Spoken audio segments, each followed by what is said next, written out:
Isn't that the truth? And actually, knowing when to hold them and when to fold them has a lot to do with how well we're listening with an open heart to the experience of our life. That's for sure. That's what we're going to talk about today. Thank you, Andrew. You just started a new session at UCLA, art history major. Awesome. Good for you. Swell. That's awesome. It's a great gift. We all are so multidimensional, aren't we? Yeah, and it's nice to know that in addition to your beautiful voice and the work with your family, you're raising a 12-year-old nephew, yeah? That you also are, that you also are pursuing your passion, which is art history. We have a history major, a religious history major in our community, not here today. So thanks for being here. Thank you, Carrie, for being here as well. So today we're talking about this idea of how do we manifest power, the right kind of power in our life experience. And it really does have a lot to do with knowing when to hold on and when not to hold on, when to control something and when not to control something. Absolutely.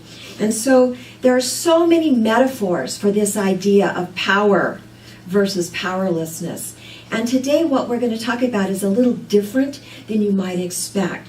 But one of the things that I know is the kind of power and powerlessness that we're talking about here today, using the material of Judith Orloff, is this idea of knowing when to step aside, to lay down the sword, to allow life on life's terms so that we can actually, like Alan Watts said, trust life to do life's thing on its own, especially when we recognize that, you know what, I can't control that.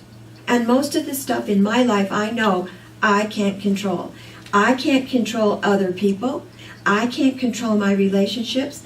I can't control whether someone likes me. I can't control whether someone loves me. But what I can do is, guess what? Control myself. And my power comes from that. That's where my power comes from. So today we're going to talk about this idea of cultivating the capacity, the finesse, so to speak, to exercise our spiritual maturity and our skillfulness so that we can sort of do those Aikido moves around our life experience, you know, so that we could redirect the force of life, whatever it looks like, and instead of opposing it head on and keep bumping up against it. You know, in Aikido, you just simply step aside and let your opponent do whatever they do. The intention of Aikido is not to hurt your opponent. And so if you bring that to yourself, the intention of stepping aside is not to hurt yourself, right? Not to suffer, not to create more problems for yourself than you've already got with whatever this thing is that you can't control anyhow. Yes? You know, it's that Don Quixote thing. Remember Don Quixote, the book? He's fighting the windmills of life. You know how tilting at the windmills that he perceives as giants. Did it work? Probably not very well. Probably not very well. But this whole idea, that's why I picked this image, I love this image, of this child befriending the rhinoceros. Don't we all have some rhinoceroses in our life experience? Yeah, I see a hand there. We've got these rhinoceros experiences, and you know what? We got to recognize, you know what? I just better make friends with this thing. I better just surrender. I'm powerless. It could do me in. And I'm just going to make friends with it. I'm going to embrace it. And I'm going to allow it to be what it is on its terms. And you know what? Then maybe, just maybe, my spiritual mastery will get me through and I can make friends with it. It's not going to kill me, right? Because we've all got this icky stuff in our life experience, don't we? We've all got unskillful stuff that goes on around us and that we do ourselves, stuff that frightens us, these giant obstacles that get in the way of our sense of well-being. And so this capacity to actually step aside and know when to do that is huge. The key is we got to know when we can control something and make the changes we need to make and when we can't. Yes? And that's the trick. That's the trick. It's knowing when to do what is ours to do. That's mine to do. That's not mine to do. It's that idea that there's my business, what I'm to do, there's your business, what's yours to do, and then you know what? There's a whole lot that fits into this category. What's God's to do? My business, your business, and then you know what? We just got to surrender the rest to the universe because God takes care of the details, you see.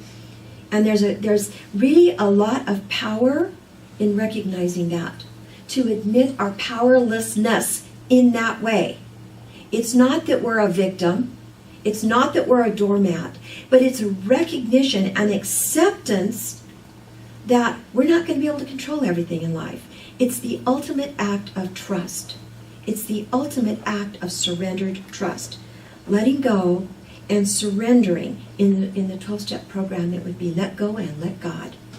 So actually, here it is. Since I come from a 12-step background after 28 years of not having a drink, which is a pretty big deal in my life, I want to tell you that this entire experience of power versus powerlessness is the foundation of the 12-step program.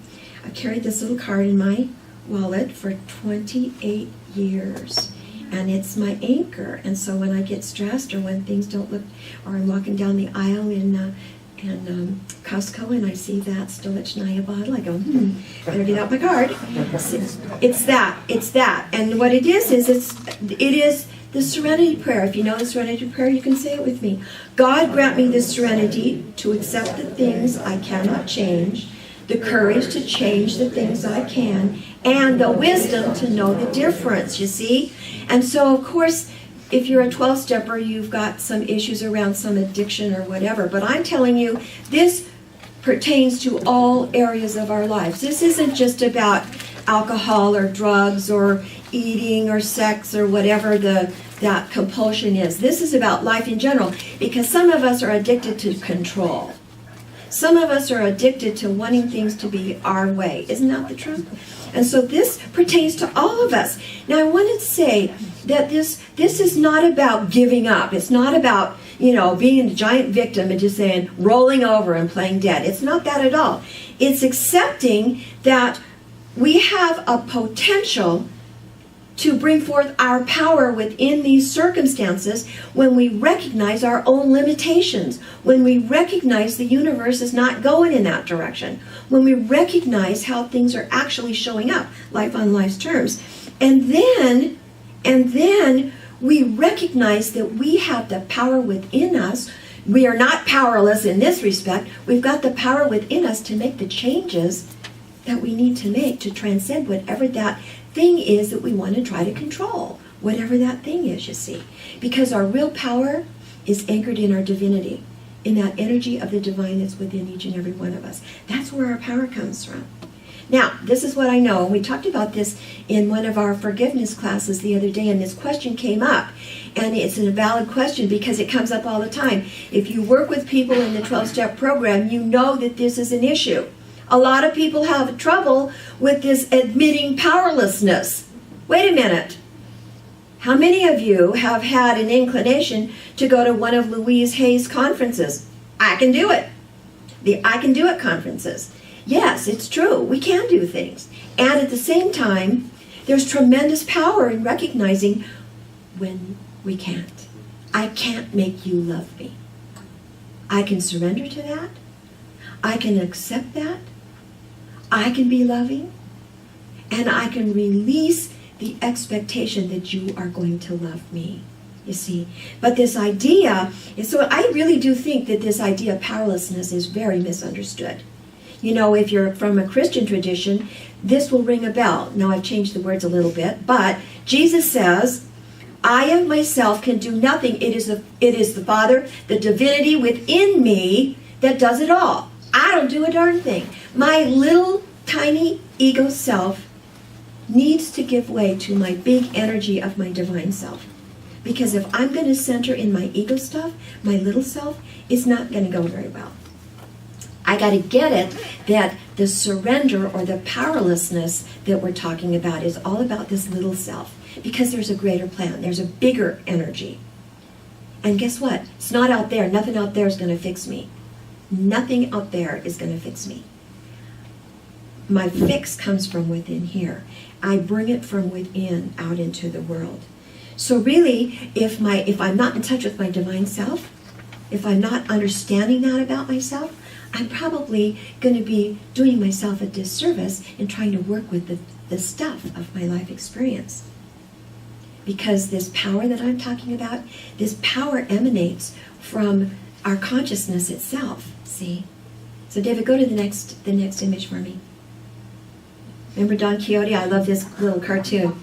How many times do we go through our day when stuff is showing up kind of icky, like this guy with our sword just sticking out there, leaping along on a horse it's probably got its own mind about where it's going, heading for the windmills of life, right? Because we've all got challenges, don't we?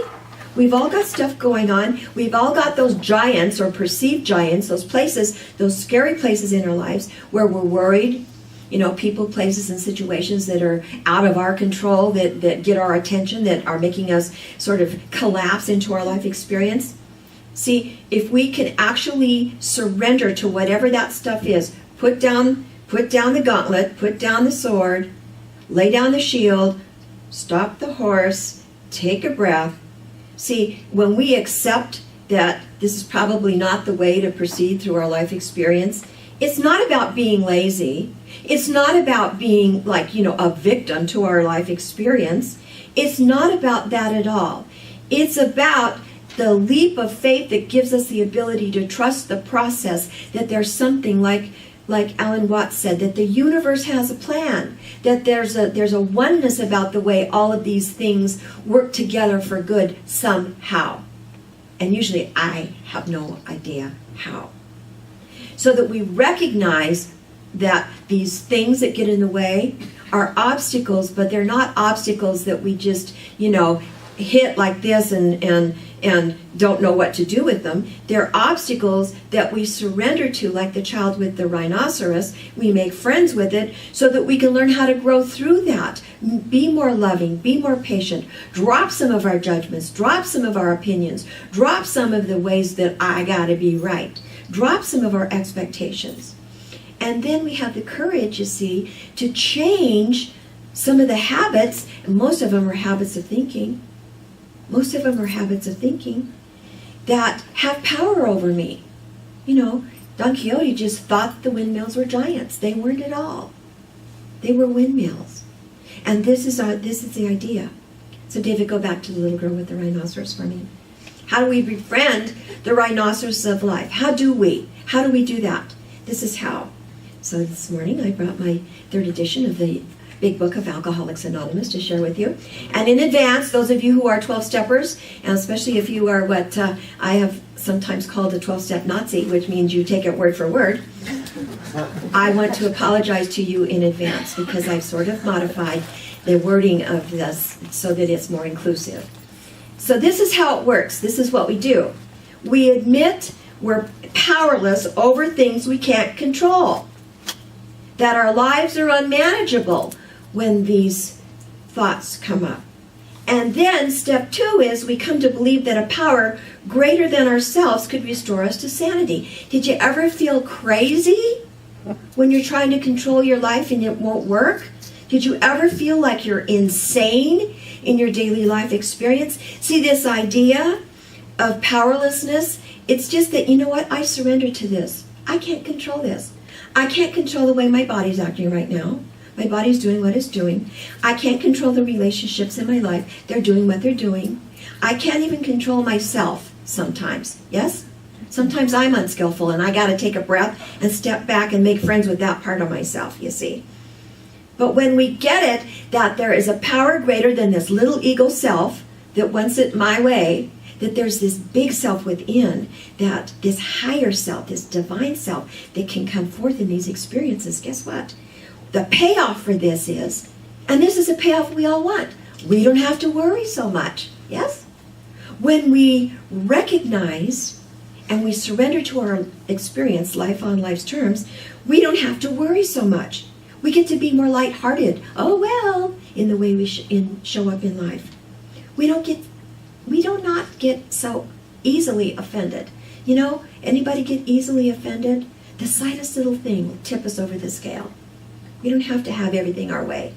We don't have to resist what is, the isness of the experience. We can make friends with it. We can pet the rhinoceros on the nose. And when that happens, our life becomes more effortless. We don't have to struggle so much. There's that surrendered capacity to be in life and not struggle so much.